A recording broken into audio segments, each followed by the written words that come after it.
So how you learn backflip?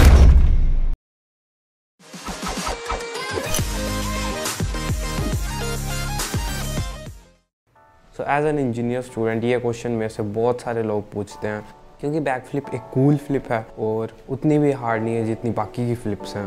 So आज मैं इस वीडियो में ये बताने वाला हूँ कि how I learn my backflip, कि क्या क्या प्रॉब्लम्स फेस करनी पड़ी इसको सीखने में, एंड यार मज़ा आने वाला है। So all it started when I was fed up with my life, preparing for my JEE Mains exam, and also as an hobby working out daily. But home workouts बहुत बोरिंग होते हैं क्योंकि उस वक्त लॉकडाउन का समय था and gym वगैरह तो जा नहीं सकते, इसलिए घर में ही करना पड़ता था। और ऑब्वियसली कुछ हफ्तों के बाद मैं भी बोर होना स्टार्ट हो गया। So I started searching some stuffs online and landed up seeing some cool flips and tricks.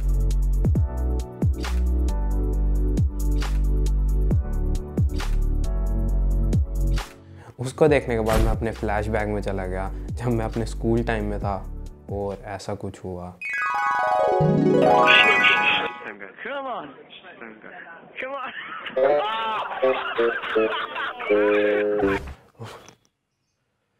So yeah, I have decided to learn backflip.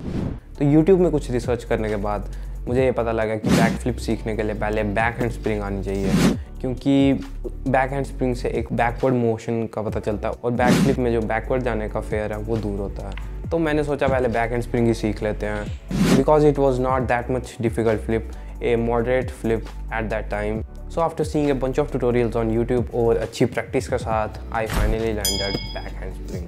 Yes, it took a few weeks to learn, but what matters is that I have landed it. तो अगर आपको back hand spring नहीं आती है तो I have an in-depth tutorial on it. यहाँ आई button पे आ रहा होगा या फिर I will link it in the description. So go check it out. तो अब आते हैं बैक फ्लिप पे। So back flip is almost similar as back hand spring, but without hands. Sounds simple, right? Nope. But उतना भी simple नहीं है जितना लगता है। Yeah, boy. तो बैकफ्लिप अटेम्प्ट करने से पहले मैंने अपने सेफ्टी मेजर्स निकाल लिए, क्योंकि हु नोज़ क्या होने वाला आगे, क्योंकि I was attempting backflip for the first time. और सेफ्टी मेजर्स निकालने के बाद लग गया प्रैक्टिस पे। तो स्टार्टिंग में ऑब्वियसली मैं एक बैक हैंड स्प्रिंग से स्टार्ट करता था, क्योंकि उससे एक बैकवर्ड मोशन का पता चलता है और ताकि बॉडी पीछे की तरफ कैसे लेके जाए और थोड़ा फेयर भी कम होता है। फिर उसके बाद धीरे धीरे ट्राई करता था कि कम से कम हाथ टच हो ग्राउंड के साथ। देन उसके बाद वो फेयर भी दूर हो गया एंड मेरी लैंडिंग कुछ ऐसे आने लगी। उस टाइम लैंडिंग नीज़ पे होती थी क्योंकि फॉर्म तो बिल्कुल अच्छा नहीं था उस वक्त। तो बेसिकली अपनी नीज़ को बचाने के लिए ही मैंने मैट्रिसेस लगाई ताकि नीज़ में इंजरी ना हो। सो अब आते हैं मेन चीज़ पे, that what I was doing wrong, जिसकी वजह से लैंडिंग जो है वो नीज़ पे आ रही है, बल्कि बैकफ्लिप में तो लैंडिंग लेग्स पे आनी चाहिए। तो फर्स्टली मेरा जंप जो वर्टिकली अपवर्ड नहीं था, क्योंकि बैक हैंड स्प्रिंग में हम डायरेक्टली बैकवर्ड्स जाते हैं और बैक फ्लिप में हमें पहले ऊपर जाना पड़ता है, देन उसके बाद रोटेशन करनी पड़ती है। तो उसको सही करने के लिए मैंने अपने सामने एक ऑब्जेक्ट को देखना शुरू किया फ्लिप करते टाइम। जैसे मेरे सामने एक ट्री था, मैंने उसको देखना शुरू किया और ट्राई करता था जब तक वो विजिबल रहे उसे स्पॉट, तो जिसकी वजह से मेरी बैक फ्लिप की हाइट एकदम से आने लगी। तो ये हुई जंप की बात। अब आते हैं रोटेशन की। तो how to improve your rotation. तो आपकी रोटेशन टोटली डिपेंड करती है कि आपका टक कितना ज़ोर से है। तो टक को सही करने के लिए आपकी कोर स्ट्रेंथ इंपॉर्टेंट है। तो मेरी उस वक्त डिसेंट कोर स्ट्रेंथ थी, तो मुझे ज़्यादा प्रॉब्लम नहीं आई टक करने में। अगर आपकी कोर स्ट्रेंथ उतनी अच्छी नहीं है तो आप पहले कुछ वर्कआउट कीजिए कोर स्ट्रेंथ के लिए, जैसे सिटअप्स या फिर क्रंचेस, जिससे कोर स्ट्रेंथ इंक्रीज़ होगी। देन उसके बाद टक भी ऑब्वियसली इंप्रूव हो जाएगा। तो जितना ज़्यादा टाइट टक होगा आपका उतनी अच्छी रोटेशन होगी और फिर एंड में लैंडिंग की बारी जो सबसे इजी चीज़ है बैकफ्लिप की, तो प्रैक्टिस के साथ साथ लैंडिंग भी सही हो जाएगी। और सब कुछ सही प्रैक्टिस करने के बाद eventually one day I just landed my first backflip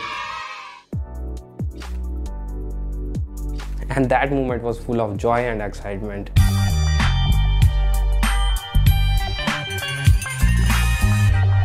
क्योंकि I have landed my backflip. उस वक्त ऐसी फील आई, कभी कभी लगता है कि अपन ही भगवान है। But it was not the and, क्योंकि एक बार लैंड करने में और हर बार लैंड करने में फ़र्क होता है। और उस वक्त मैं मैट्रिसेस पे लैंड करता था, जो कि थोड़ी इजी चीज़ है क्योंकि उसमें फेयर थोड़ा कम लगता। तो मेन प्रॉब्लम ये थी कि मैं गद्दों से ग्राउंड की तरफ कैसे आऊँ।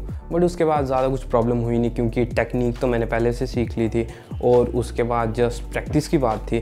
तो धीरे धीरे मैंने अपना फेयर को कंट्रोल किया एंड कॉन्फिडेंस की मदद से ट्राई किया कि मैं ग्राउंड पे भी वो लैंड कर लूँ। एंड उस वक्त थोड़ा फेयर लगा था, बट मैंने ट्राई कर लिया, अटैम्प्ट कर लिया and I was successful in attempting it on ground also. So उसके बाद से बैक फ्लिप का सारा फेयर ख़त्म हो गया। फिर उसके बाद मैंने कॉन्क्रीट पे भी ट्राई किया एंड इट वाज सक्सेसफुल।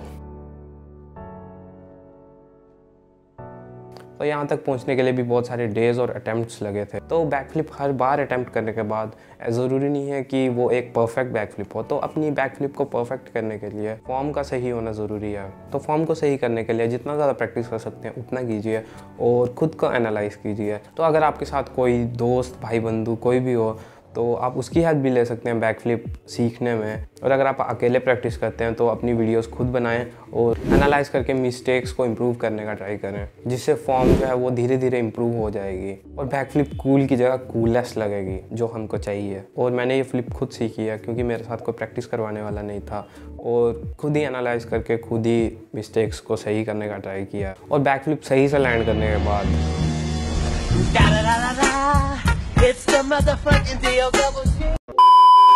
तो यहाँ मेरी बैक फ्लिप की जर्नी एंड होती है। मतलब लिटरली एंड नहीं होती, इस वीडियो के लिए एंड होती है, क्योंकि सीखने की कोई सीमा नहीं होती और हर एक को मार पड़े वो कीमा नहीं होती।